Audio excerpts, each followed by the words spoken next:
Hello, survivors. We made it through another night. Sit down, take a breath, subscribe to our channel. The next story begins now. 3 weeks ago, the forest became my home, though home felt like too kind a word for it. I'd been moving through these woods in eastern Oregon since abandoning the motorcycle on Highway 26 when the engine finally seized, leaving me with nothing but the pack on my back and the weight of everything I'd lost. David would have laughed at me. My older brother, the one who actually knew how to survive out here, who tried for years to teach me the difference between edible berries and the ones that'd make you sick. I'd always been too busy with spreadsheets and tax returns to pay attention. Now those lessons were all I had left of them, fragments of memory I clung to while setting snares for rabbits and filtering creek water through my shirt. The cold had teeth this morning. Late October in the Cascade foothills meant frost on the undergrowth and breath that hung in the air like smoke. I'd learned to move quietly, not gracefully, never that, but quiet enough that the birds didn't scatter anymore when I passed. Quiet enough that I could hear danger before it heard me. Usually, the smell hit me first, that sweet, sick stench of decay I'd learned to recognize from 100 yards away if the wind was right. I froze mid-step, one hand instinctively moving to the hunting knife David had given me 4 Christmases ago. The blade was dull now, nicked from desperate use, but it was still mine. I could hear them, 2, maybe 3, crashing through the brush somewhere to my left. The infected didn't move like people anymore. They moved like broken toys, all forward momentum and no self-preservation, snapping branches and trampling ferns without any awareness of the noise they made. I ran, not in a straight line. David had taught me that much. I dodged between the old-growth pines, their trunks thick enough to hide behind, their root systems treacherous enough to trip up pursuers who didn't look where they stepped. My lungs burned. The pack bounced against my spine, 14 pounds of everything I owned in this world. The ground betrayed me. My boot caught on something solid, metallic, hidden beneath a carpet of moss and falling needles. I went down hard, palms slamming into the earth, and for a half-second I was certain I was dead. The infected were close enough now that I could hear the wet rasp of their breathing, that horrible sound like fluid in damaged lungs. But they hadn't seen me fall. They kept moving past, 20 feet to my right, 2 figures that had once been human. One wore the remains of camping gear, bright orange fleece now stained almost black. The other was barely clothed, skin mottled with spreading decay. I ran, not in a straight line. David had taught me that much. I dodged between the old-growth pines, their trunks thick enough to hide behind, their root systems treacherous enough to trip up pursuers who didn't look where they stepped. My lungs burned. The pack bounced against my spine, 14 pounds of everything I owned in this world. The ground betrayed me. My boot caught on something solid, metallic, hidden beneath a carpet of moss and fallen needles. I went down hard, palms slamming into the earth, and for a half-second I was certain I was dead. The infected were close enough now that I could hear the wet rasp of their breathing, that horrible sound like fluid in damaged lungs. But they hadn't seen me fall. They kept moving past, 20 feet to my right, 2 figures that had once been human. One wore the remains of camping gear, bright orange fleece now stained almost black. The other was barely clothed, skin mottled with spreading decay. Neither turned their head. They were following some other sound, some other scent on the wind.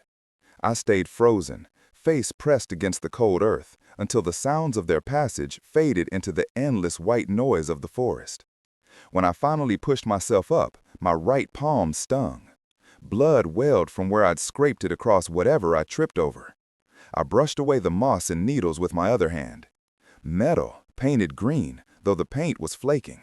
A handle, recessed into something flat and square, maybe 3 feet across. A hatch. My heart rate, which had just started to slow, picked up again for entirely different reasons. I spent 5 minutes clearing away the natural camouflage, working as silently as I could manage. The thing was old but maintained. Someone had buried this deliberately, had gone to considerable effort to hide it. The handle turned with surprising ease, well-oiled hinges, recent maintenance. The hatch lifted to reveal a vertical shaft dropping into absolute darkness. Metal rungs bolted into concrete walls.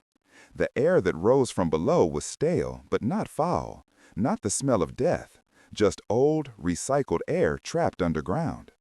I had a choice. I could close the hatch, cover it again, keep moving through the forest with my dwindling supplies and my brother's ghost. Or I could climb down into that darkness and see what waited below. The infected could return.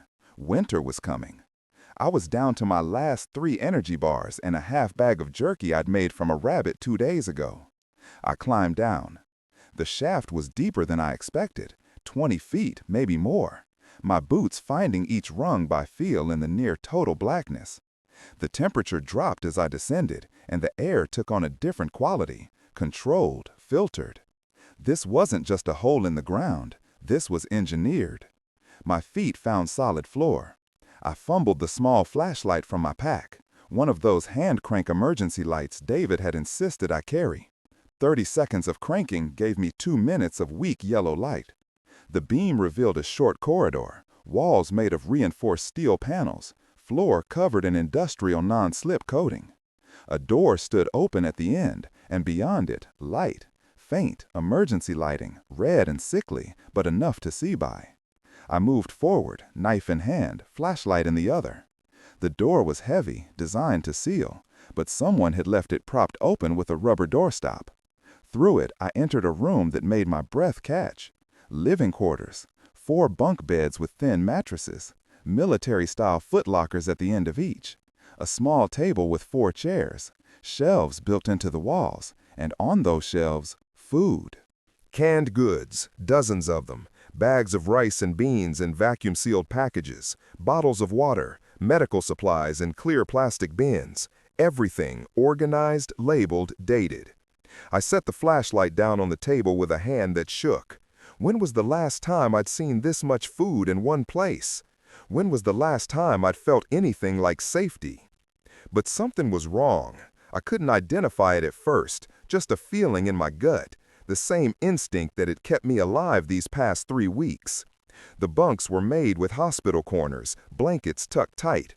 The supplies were organized with obsessive precision. But there was a coffee mug on the table, half full, with a skin of mold growing across the top. A jacket hung on a hook by the door, one sleeve inside out, like someone had pulled it off in a hurry. I moved deeper into the bunker, clearing each room methodically. A bathroom with a chemical toilet and a sink that actually produced water when I tested the tap, recycled probably, but clean. A small kitchen area with a 2-burner propane stove and more supplies. Everything spoke of careful preparation, of someone who'd planned to wait out the end of the world in relative comfort. So where were they? The emergency lighting was too dim to see properly.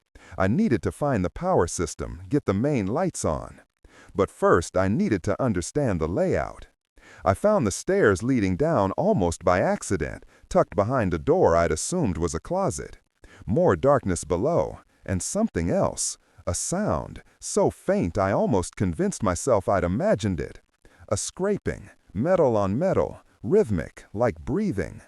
I stood at the top of those stairs for a long time, listening.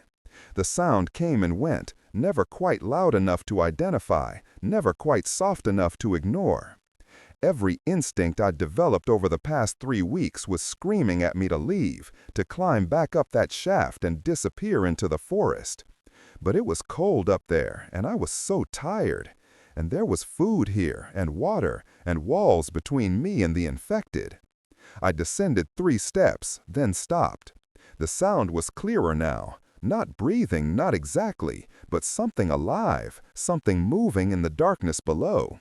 I found a light switch at the bottom of the stairs, though it did nothing when I flipped it. The emergency power wasn't enough for the lower levels. I'd need to find the generator, get the main systems online. The hallway here was narrower, more utilitarian. Pipes ran along the ceiling, labeled with faded tape. I followed them, hand-crank flashlight dying, forcing me to stop every few minutes to recharge it. The beam caught glimpses, a door marked mechanical, another marked storage, a third with no label at all. That third door bothered me. It was reinforced, heavier than the others, and someone had installed a sliding bolt on the outside, the kind you'd use to lock someone in. Or something. The sound came again, louder now, definitely from behind that door. Not one source, many, overlapping. The scrape of nails on metal, the shuffle of feet on concrete, and underneath it all, a low vocalization that made my skin crawl. Not words, not anything human, but close. Too close. I backed away from the door, pulse hammering in my ears. I needed light. I needed to see what I was dealing with. The mechanical room was just 10 feet away. If I could get the generator running, if I could see. The bolt on that door was secure. Whatever was behind it couldn't get out. Someone had made sure of that before they left, or before they died trying. I pushed open the mechanical room door. Inside, barely visible in the dying flashlight beam, was a diesel generator the size of a small car, and next to it, taped to the wall, were laminated instructions with diagrams. My hand shook as I cranked the flashlight again, giving myself enough light to read. The procedure was detailed. Someone had anticipated that a stranger might need to operate this system. Check fuel levels, prime the line, set the choke, pull the starter. It took me 3 tries. The generator coughed, sputtered, and finally caught with a roar that seemed impossibly loud in the confined space. Lights flickered on throughout the bunker, harsh fluorescence that made me squint after so long in dimness. And in that moment, as the lights came up, I heard something else from behind that locked door. They'd heard the generator too. The scraping intensified, became pounding, and beneath it, rising like a tide, the sound of many voices making one terrible noise. The hungry moan of the infected, sealed in the darkness, waiting. I stood in the mechanical room, listening to that sound echo through the metal walls, and understood with cold certainty that I was not alone in this bunker. That the family who'd built this place had tried to save others when the world ended, and that mercy had killed them. The generator's rumble settled into a steady drone, but the other sound, that terrible chorus from behind the locked door, didn't fade. If anything, the lights had agitated them. The pounding grew more frantic, more coordinated, not intelligent, but driven by some base instinct that recognized sound, recognized movement, recognized prey. I forced myself to think, to plan. The mechanical room had tools, a toolbox mounted on the wall, a fire extinguisher, a first aid kit. I grabbed the toolbox and retreated back up the stairs to the living quarters, putting distance between myself and that door. My hands were steadier now. The initial shock was wearing off, replaced by the cold calculation that had kept me alive. I needed information. I needed to understand what I was dealing with before I made any decisions. The bunker had 3 levels, I'd learned. Living quarters and kitchen on the top level, storage, bathroom, and what looked like a small armory on the middle level, though that door was locked with a combination I didn't have. The bottom level was mechanical systems, additional storage, and that reinforced door with its terrible cargo. I went through the living quarters more carefully this time, with proper light. 4 bunks, which meant a family. The footlockers at the end of each bed told me more. One contained men's clothing, practical outdoor gear, size large. Another had women's clothes, more of the same. The third held teenage boys' stuff, band t-shirts, jeans, a worn paperback of some fantasy novel. The fourth was smaller, girls' clothing, maybe 10 or 11 years old. A family of 4, just trying to survive. On the table, beneath the moldy coffee mug, I found a notebook. Not a diary, something more practical, an inventory log. The handwriting was neat, methodical. Lists of supplies, dates of acquisition, rotation schedules for the food. The last entry was dated October 2nd, 3 weeks ago, right when everything fell apart. Day 5 since we sealed the entrance. Food holding steady. Water recycling working perfectly. Kids are scared but managing. Tom heard radio chatter about safe zones in Bend, but we agreed. Too risky to move now. Better to wait it out here. I flipped forward. Nothing. No more entries. Whatever happened, it happened fast enough that no one had time to write it down. The coffee mug bothered me more than it should have. Someone had been drinking it, had set it down, had walked away, and never came back. The jacket on the hook. I checked the pockets, keys, a folding knife, a small photo of the family, all four of them smiling at some campsite in better times. I pocketed the knife and the keys, guilt twisting in my gut. These weren't my things, but the family didn't need them anymore, and I did. The bathroom was functional, mercifully. The toilet worked, the sink produced water that tasted metallic but clean. I caught sight of myself in the small mirror mounted above the sink and barely recognized the face staring back. 3 weeks of forest living had hollowed my cheeks, put dark circles under my eyes. My beard had grown patchy and unkempt. I looked like I'd aged 5 years. I looked away. The storage room on the middle level held more supplies: batteries, propane canisters, tools, coils of rope, tarps, everything you'd need to survive long term. And in the corner, almost hidden behind boxes of canned vegetables, I found what I'd been hoping for: weapons. Not the armory, this was personal stuff. A baseball bat, aluminum with good weight, a crowbar, a hatchet that looked well maintained. I took the crowbar and the hatchet, feeling immediately more secure with something solid in my hands. But no guns. The armory remained locked, and none of the keys I'd found opened it. I should have left it at that, should have secured the upper levels, blocked off the stairs to the lower level, lived off the supplies for as long as they lasted. The smart thing would have been to avoid whatever was down there. But I kept thinking about that last entry in the notebook, day 5. They'd been safe on day 5. So what happened on day 6? The stairs down seemed longer this time, knowing what waited at the bottom. The fluorescent lights buzzed overhead, casting everything in harsh white illumination that somehow made it worse. At least in darkness, you could interface, tell yourself you didn't know what was there. The hallway stretched out before me. The mechanical room door stood open, generator still running faithfully. The storage room next to it was filled with more practical supplies: air filters, spare parts for the generator, cleaning supplies, everything the family would need to maintain their refuge. And at the end of the hall, that reinforced door. The bolts were heavy-duty, the kind you'd use on a storm cellar. Someone had added chains, wrapped multiple times through the handle and around a pipe on the wall, secured with 2 padlocks. Overkill, unless you knew what was on the other side.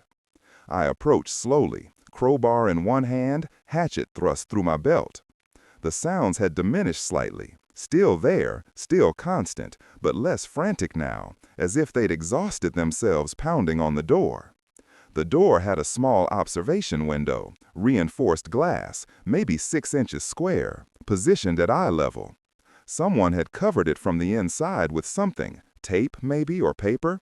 But time and moisture had loosened whatever adhesive held it, and one corner had peeled away, leaving a gap barely an inch wide. I knew I shouldn't look, knew with absolute certainty that whatever I saw would make things worse. I looked anyway. The flashlight beam cut through the gap, and for a moment, all I could see was movement, shapes shifting in the cramped space beyond. Then my eyes adjusted. My brain processed what it was seeing, and I had to swallow back the bile that rose in my throat. Bodies. Dozens of them, packed into a space maybe 20 feet square. Not bodies. Infected. Still moving. Still animate. Still hungry, but trapped, confined in what must have been some kind of emergency shelter or storage space. They'd been people once. I could still see traces of who they'd been in the clothes they wore. A man in flannel and jeans, a woman in a business suit, impossibly out of place underground, teenagers in hoodies, an elderly man still wearing glasses, though one lens was shattered.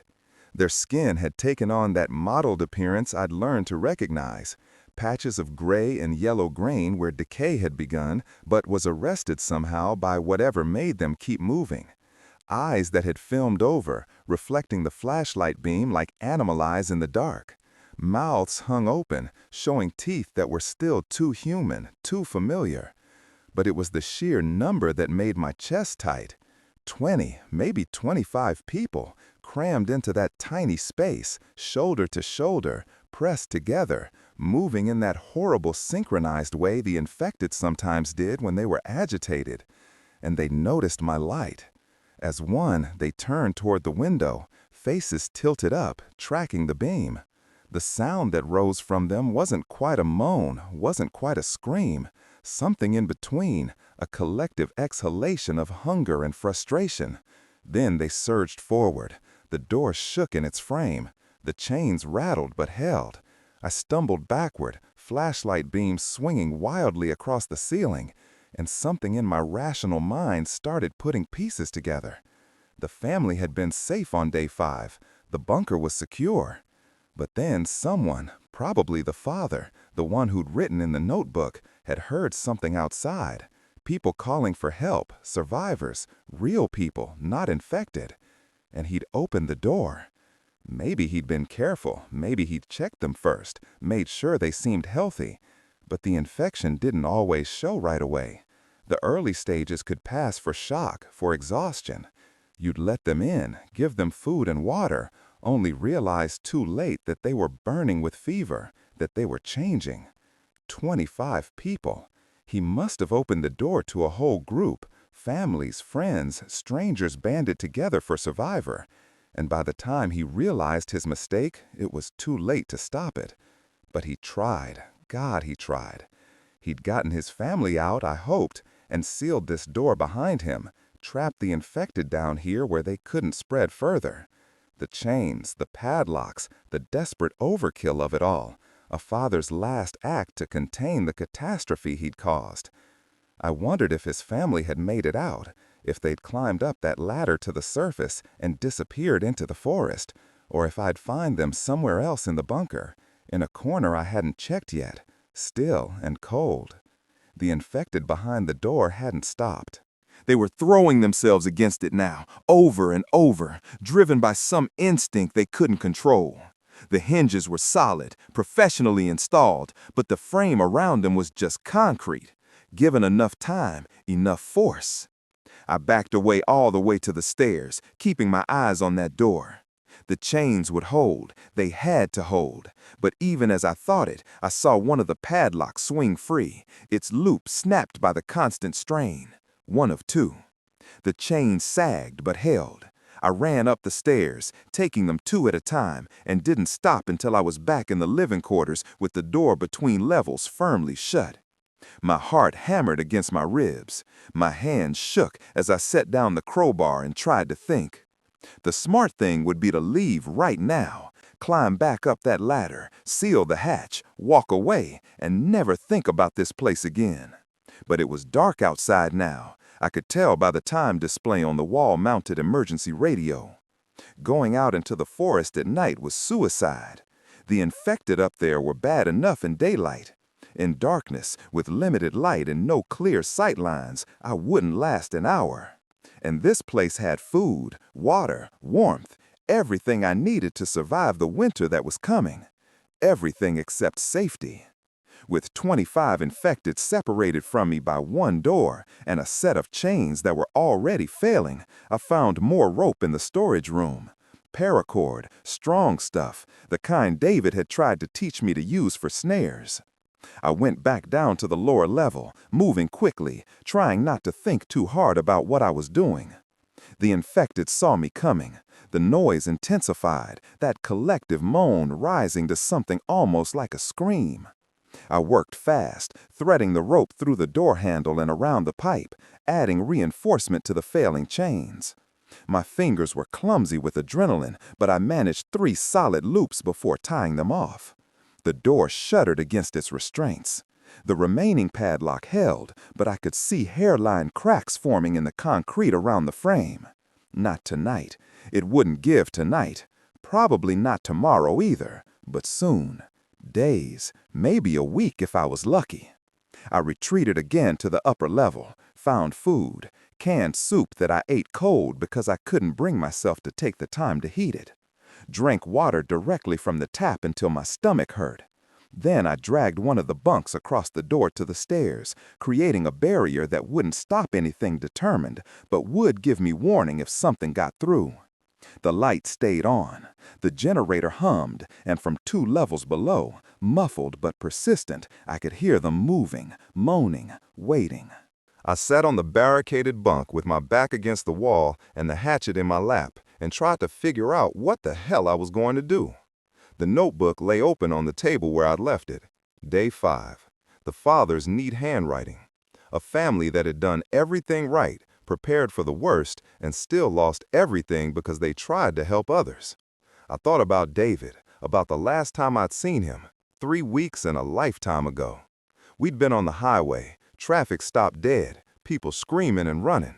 He'd grabbed my arm, shoved the hunting knife into my hands, and told me to head for the woods, to survive. "Don't try to save everyone," he'd said. "You can't. Just stay alive."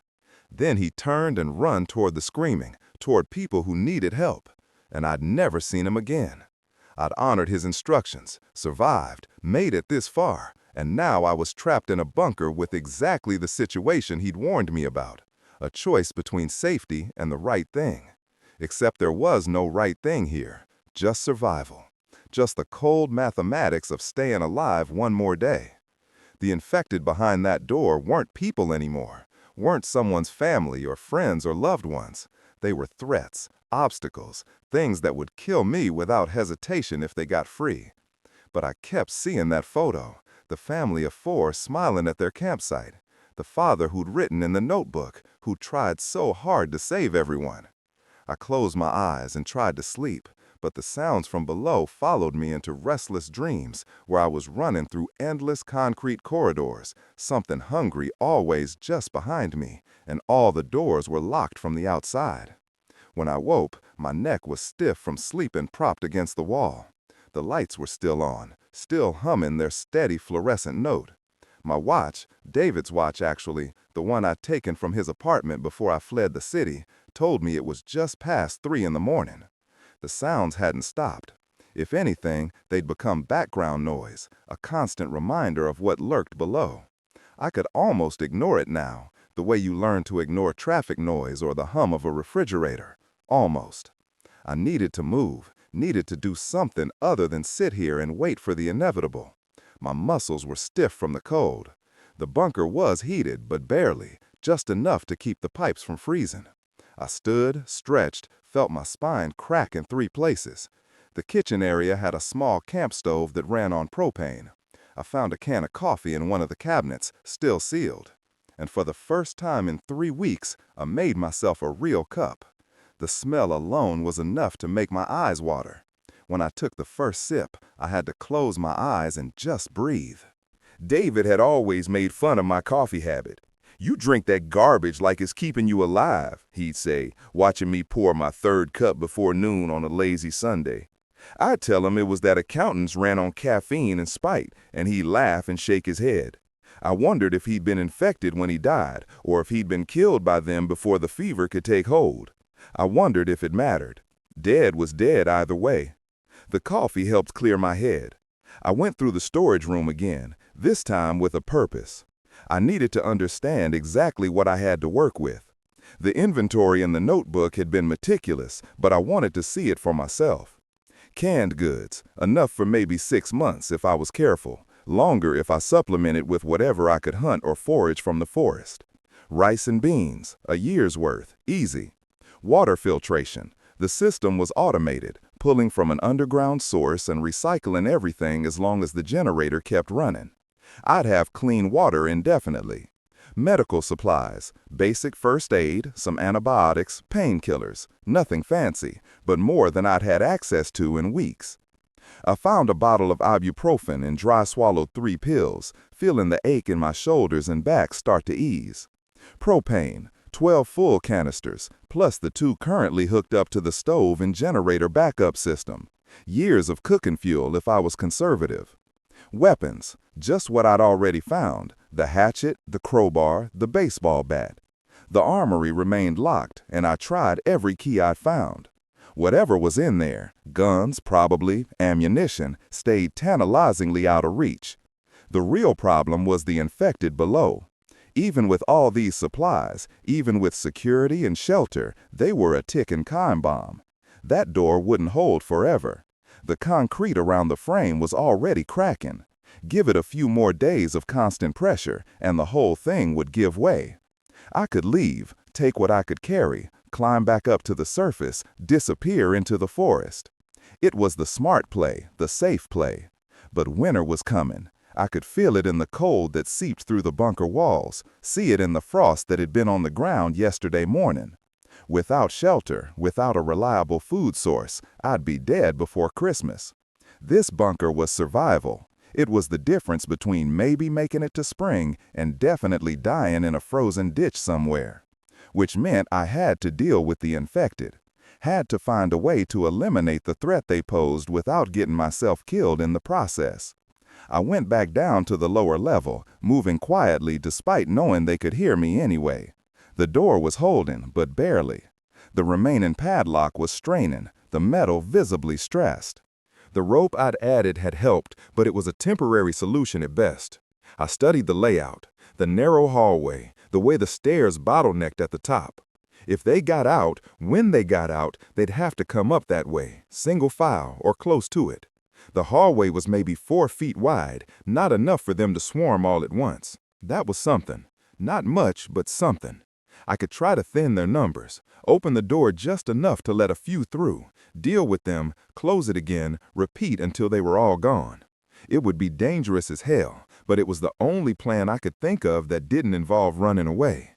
The alternative was to wait for the door to fail on its own, to have them all pour out at once with no control, no preparation. That was a death sentence.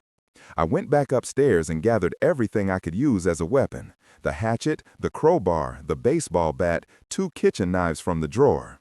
I found work gloves in the storage room, thick leather, the kind you'd use for construction. Better than nothing for protection. Then I moved the bunk away from the stairs and started building something better. I dragged the table over, flipped it on its side, created a choke point at the top of the stairs. If anything got past me, it would have to get through that first. It wasn't much, but it was preparation. It was action. It was better than sitting around waiting to die. I sat down on the floor, back against the makeshift barricade, and finished my coffee. It had gone cold, but I didn't care. The caffeine was doing its job, sharpening my thoughts, pushing back the exhaustion that had been my constant companion for weeks. David's voice in my head again. You're not a fighter, little brother. You're a thinker. So think your way out of this. I was trying. God, I was trying. The sounds from below continued, steady and relentless. 25 infected, packed into that tiny space, slowly destroying the door that held them. 25 people who'd been trying to survive, just like me, and had made the mistake of trusting the wrong person at the wrong time. I couldn't help them, couldn't save them, could barely save myself. But I could make sure their deaths meant something. Could use this bunker the way it was meant to be used, as a refuge, a fortress against the chaos above. I just had to survive long enough to claim it. The door gave way at dawn. I heard it from the upper level, the shriek of metal tearing, the crash of the door slamming against the wall, and then that sound, that collective howl of hunger finally unleashed. 25 voices that weren't quite human anymore, screaming their rage at 3 weeks of confinement. I was already moving, grabbed the hatchet in my right hand, crowbar in my left. My heart slammed against my ribs. The stairs were right there, 10 feet away, and I could hear them coming up fast. The first one emerged into the living quarters at a full sprint. She'd been young once, blonde hair matted with blood. Her jaw hung at an angle that bones weren't meant to achieve, but she was making sounds through it anyway, wet, gurgling attempts at vocalization. Her eyes were filmed over completely, but they tracked my movement with perfect accuracy. She launched herself at me with no hesitation, just pure forward momentum. I swung the hatchet, caught her in the side of the head, felt the blade bite through skull. She went down, momentum carrying her body into the wall where she crumpled. No time to think, 3 more were already coming through the doorway. A man in dark clothing with patches on the shoulders, both arms broken, hanging at wrong angles, but using them anyway to claw at the air. Behind him, two teenagers in jackets with letters on them, moving in perfect synchronization. I backed up toward my barricade, let them come to me where I had the advantage. The first man reached me. I drove the crowbar forward, caught him in the throat. He gagged, stumbled, kept coming. I hit him again, in the temple. His skull caved, he dropped. The teenagers split up. One went left, one went right, trying to flank me. I took the one on my left with the hatchet, a wild swing that opened his neck. Blood sprayed, darker, thicker, already half congealed. He went down, clutching at the wound. The other one got past my guard, slammed into me. We went down together, his weight driving the air from my lungs. His face was inches from mine, jaw working, teeth snapping. I could smell him, rot and copper and something sweet sick. I still had the crowbar, wedged it between us against his chest, used it as a lever to create distance. Then I brought my knee up into his groin. The impact was enough to shift his weight. I rolled, threw him off, scrabbled to my feet. He was up just as fast, but now I had room to swing. The hatchet took him in the face, once, twice, 3 times before he stopped moving. 4 down, 21 to go. They were still coming, pouring up the stairs in a stream of grasping hands. But the bottleneck was working. They couldn't rush me all at once. I set my feet and prepared for the next wave. An older man with gray hair and bifocals, a woman in a nightgown, one slipper still on her foot. Another teenager in a uniform, name tag still pinned to his chest, Justin, it read. The thought was absurd enough that I almost laughed. Then Justin was on me, and there was no time for anything except survival. I lost track of individual kills after the first 10. It became mechanical, swing, step back, swing again. Crowbar for the ones that got too close, hatchet for finishing blows. My arms burned. The handle of the hatchet was slick with blood, making my grip uncertain. One of them got their teeth into my left forearm. I felt the pressure through the thick leather glove. Panic gave me strength. I drove the crowbar through the top of their skull, kicked the body away, checked my arm. The glove had held, no broken skin, but it had been close. I was tiring. Each swing took more effort. My lungs burned from exertion and the stench that filled the air. The floor was slick with blood, making my footing treacherous. And they kept coming. A massive figure emerged from the stairwell, easily 6'4", must have weighed 250. He wore torn work clothes, yellow fabric hanging in tatters, a hard hat still strapped to his head. One arm dangled uselessly, but the other swung like a wrecking ball. My boot slipped in the blood. I went down hard on one knee. He was on me instantly. That good arm came around. I rolled left, came up swinging the crowbar, caught him under the chin. His head snapped back, teeth flew, but he didn't go down. He grabbed my shoulder, fingers like steel bars, pulled me toward his open mouth, jaw working. I drove the hatchet into his ribs, once, twice, 3 times. He didn't let go. I changed angle, brought the hatchet up, buried it in his temple. He finally released me, staggered backward, the hatchet stuck in his skull, handle jutting out. He pawed at it uselessly, then came at me again. I grabbed the baseball bat, swung hard, caught him where the hatchet was lodged. The impact drove the blade deeper. He dropped. I yanked the hatchet free. The blade came out with a wet sound. 2 more were already coming up, twins, teenage girls in matching track clothes, ponytails swinging as they moved, still in sync, still moving together. They split up, one left, one right. I charged the left one, drove my shoulder into her chest, slammed her into the wall. Her head cracked against concrete, she slid down. The other twin grabbed me from behind, arms around my neck. I drove backward into the wall, once, twice, 3 times. Her grip loosened. I spun, brought the hatchet around, took her in the neck. She went down. 17 down, maybe 18. I'd stopped counting. My left arm was going numb. The construction worker's grip had done something to the muscles in my shoulder. Every time I swung the hatchet, pain shot down to my fingertips, but I couldn't stop, couldn't afford to slow down. 3 more came up together, tightly packed. An elderly woman in a floral dress, a young man in formal clothes, some kind of case attached to his wrist, a kid in athletic clothes. The kid was fastest, came at me low. I sidestepped, brought the hatchet down on the back of his neck. He hit the ground. The man swung his case at my head. It caught me across the temple. Stars exploded. I barely got the crowbar up to block his next swing. The case hit metal with a clang.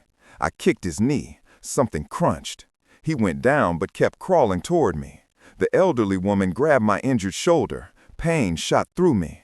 I spun, brought the hatchet around. She released me. I finished the man with a strike to the base of the skull. More came. A man in a thin gown, tubes still attached to his arm, both legs wrapped in bandages. Behind him, a woman in a torn white dress with a long train catching on every step. Lace hung across half her face. And a man in a dark uniform, belt with empty pouches, badge on his chest. I swept the first man's legs, finished him as he fell. The woman in white struggled with her dress, tripping, getting up. I met her halfway, 1 strike to the head. She crumpled. The uniformed man moved differently, more controlled. He came at me with arms up, protecting his head. I swung the hatchet. He blocked with his forearm. The blade bit, but he didn't react. Grabbed the handle with his other hand and yanked. We struggled over the weapon. He was strong. I let go suddenly. He stumbled backward. I swung the crowbar, caught him in the ribs, heard cracking. He doubled over. I brought the crowbar down on his head, once, twice. He went to his knees. I hit him again, and he went still. I bent over, hands on my knees, trying to catch my breath. My whole body shook. Sweat poured down my face. My shoulder throbbed. My head ached. But the stairwell was quiet. No more footsteps, no more moans. I straightened slowly, looked around at the carnage. Bodies everywhere, blood on the walls, on the floor. I checked each body, making sure they were finished. Found 2 still twitching, finished them quickly. 23, 24, 25, all down. The bunker was clear. I couldn't hold this position forever. My muscles were giving out, my reactions slowing. Sooner or later, I'd make a mistake, and that would be it. I needed to retreat, regroup, come at this from a different angle. There was a door at the far end of the living quarters, a closet, I thought when I first saw it. But when I checked earlier, I'd found it connected to a maintenance shaft, a narrow vertical tunnel with a ladder leading up to an emergency exit. That was my out, if I could reach it, if I could get through and seal it behind me. 3 infected stood between me and that door. 2 were hunched over one of the bodies I'd already killed, doing something I didn't want to think about. The 3rd was heading straight for me, a woman in business casual, one high heel still on, the other foot bare and twisted at an angle that would have made walking impossible if she were still fully human. I feinted left, then broke right, ran for the door.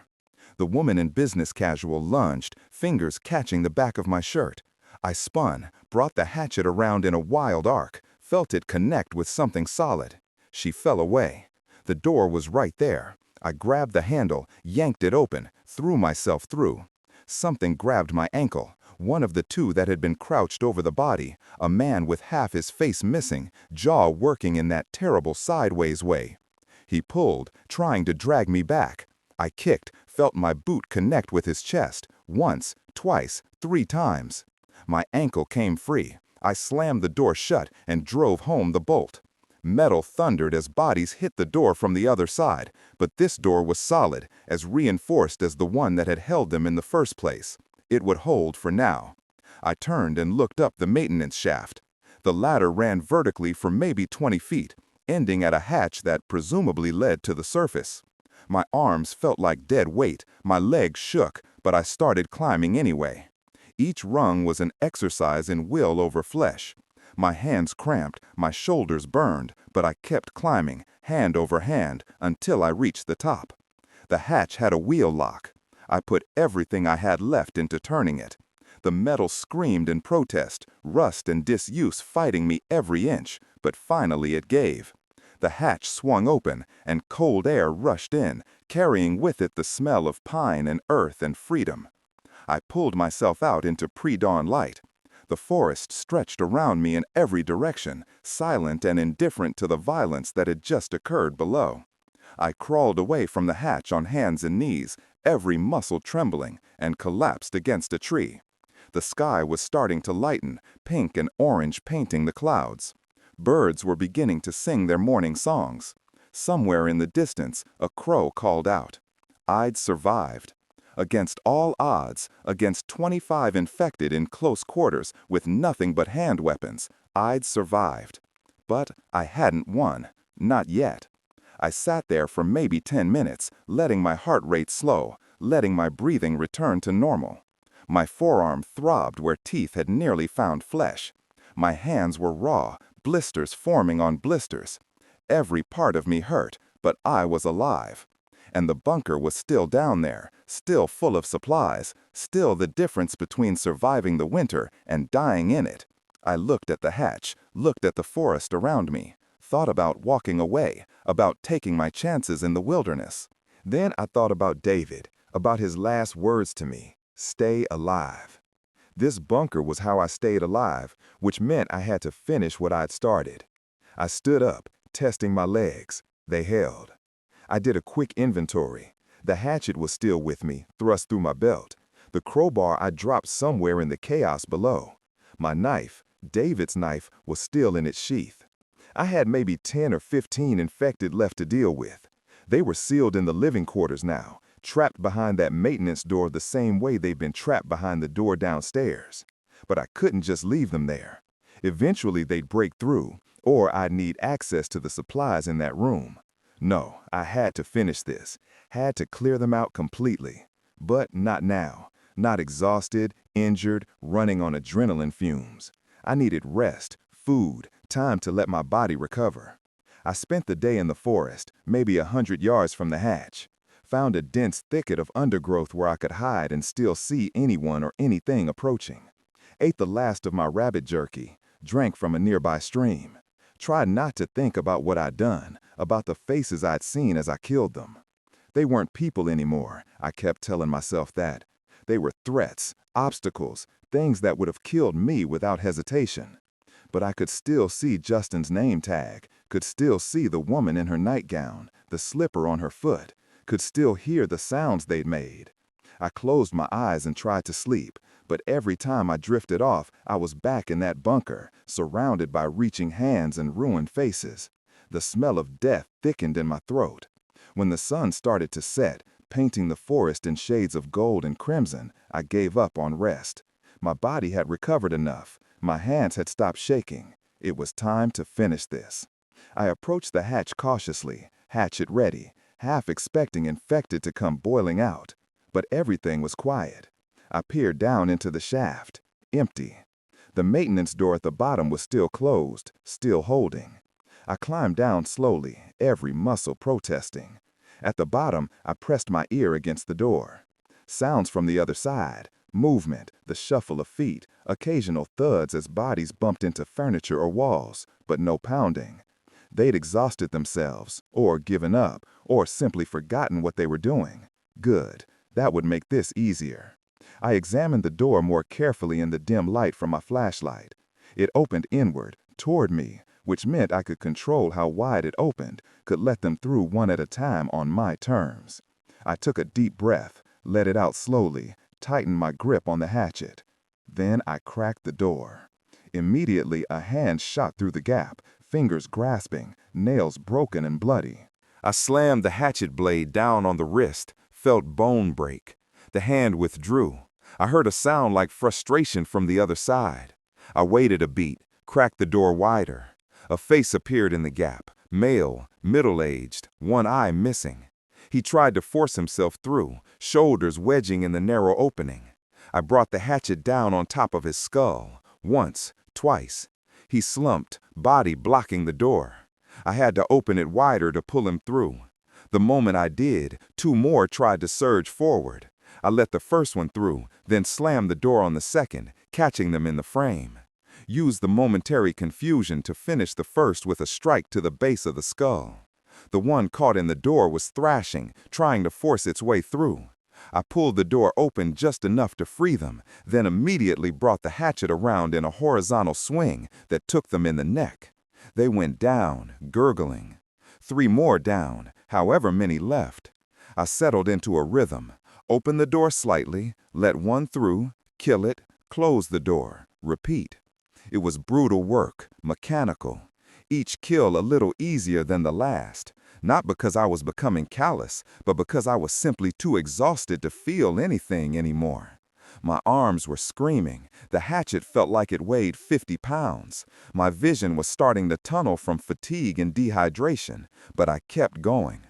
The 4th one through was a problem, a heavy-set man in grease-stained coveralls.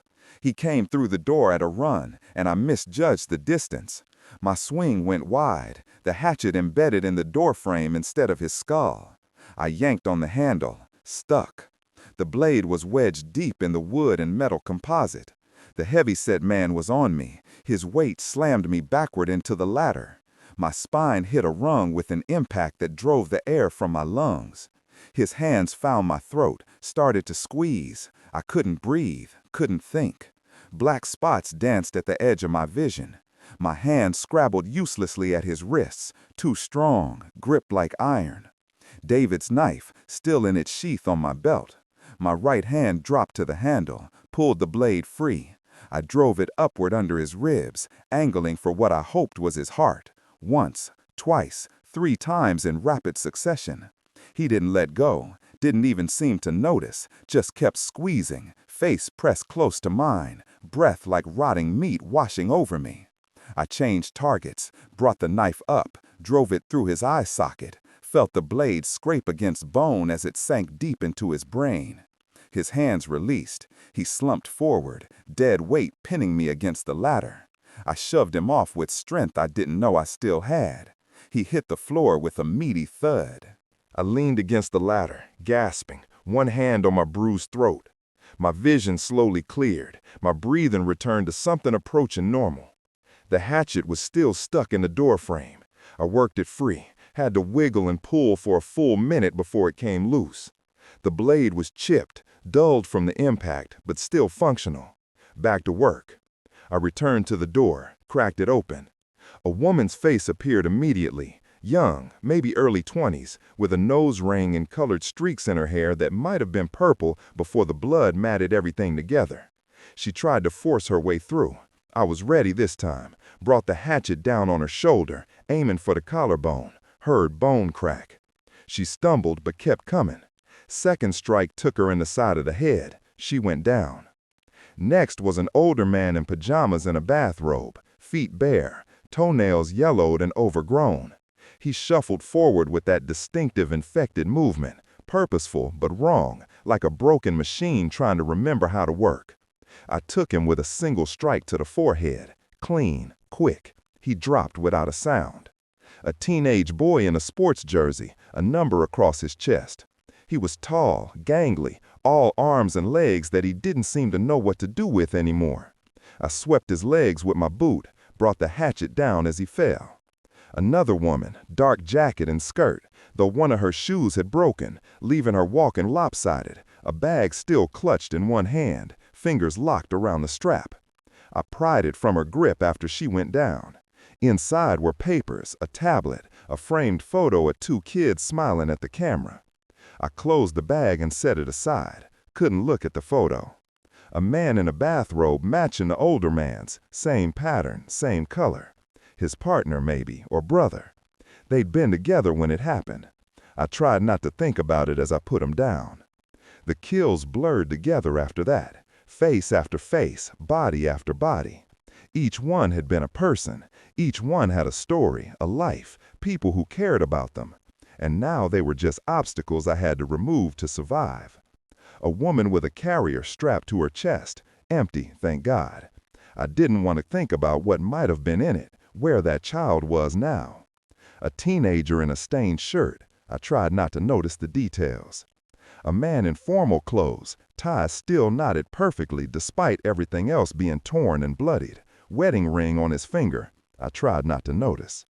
The penultimate one was a kid in a sports uniform, couldn't have been more than 9 or 10. I hesitated, just for a second, just long enough to see the number on his back, 7. He lunged for me, and I reacted on instinct. The hatchet came down, and he fell, and I couldn't afford to feel anything about it. Couldn't afford to be human right now. The last one was almost anticlimactic, an elderly woman in a nightgown and curlers. She moved slowly, arthritis or old injuries making her shuffle rather than lunge. I could have stepped aside and let her pass, could have avoided her easily, but I didn't. I finished what I'd started, put her down quick and clean. The least I could do was make it fast. Then, silence. Real silence. No more sounds from behind the door, no more feet shuffling forward, no more moans or that horrible collective hunger sound they made. I pushed the door open wide, shined my flashlight into the living quarters beyond. Empty. Bodies on the floor where I'd left them, but nothing moving. Nothing alive, or whatever the infected were. It was over. Finally. I opened the door, and nothing came through. I waited, heart pounding, expecting one more rush. But the silence held. I pushed the door open wider, shined my flashlight into the living quarters. Bodies everywhere, piled against walls, sprawled across the floor. The carnage was worse than I'd remembered, worse than my exhausted brain had been able to process in the heat of battle. But nothing moved, nothing breathed, nothing watched me with white, hungry eyes. It was over. I walked through the space slowly, checking each body to make sure it was truly dead.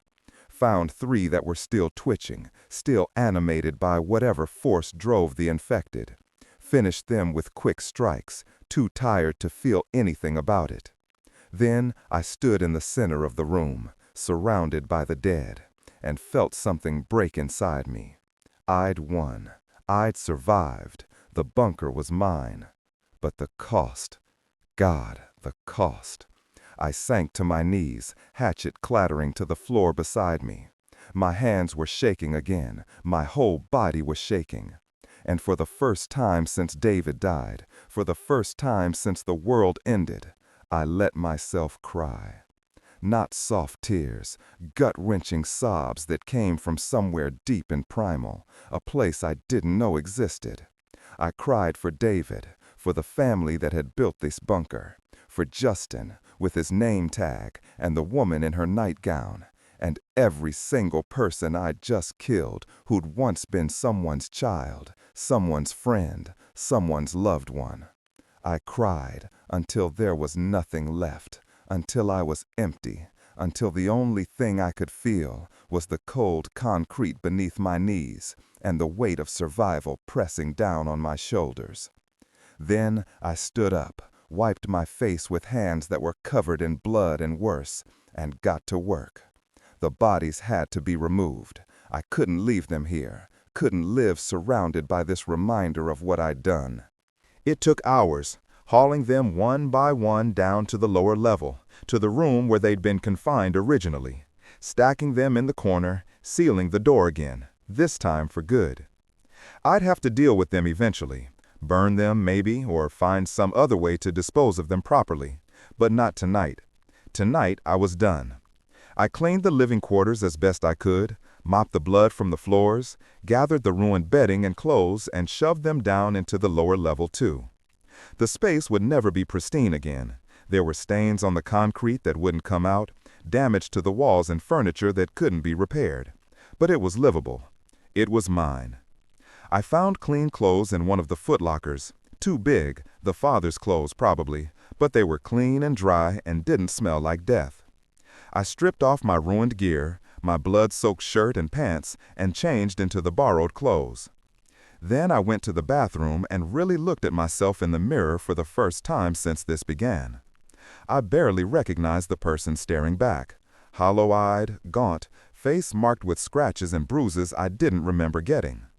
My hands were raw, fingernails broken, knuckles split and swollen. I looked like I'd aged a decade. I looked like a survivor.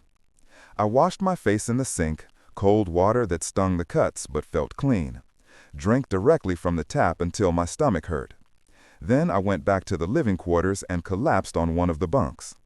The lights were still on, the generator still hummed, everything was as it should be, as it had been before this nightmare began. Except now the bunker was truly mine, won through blood and violence and choices I'd never wanted to make, but won nonetheless. I thought about David one more time, about his last words.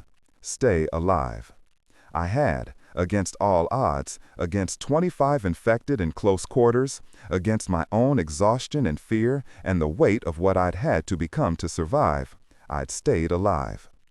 The bunker was silent now, except for the hum of the generator and the quiet flow of recycled air through the vents. No more sounds from below, no more threats. Just me and the supplies and the promise of surviving through another day. I closed my eyes, let exhaustion pull me down into sleep.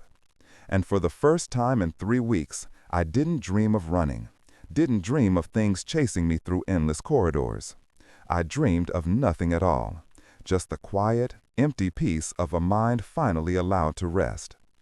When I woke, it would be to a new reality, one where I had shelter, food, water, safety, everything I needed to make it through the winter and maybe, just maybe, to spring. But that was tomorrow's problem. Tonight, I just let myself sleep. If you made it this far, you're a survivor too. Hit that subscribe button, turn on notifications, and join us for the next story. Stay alive out there.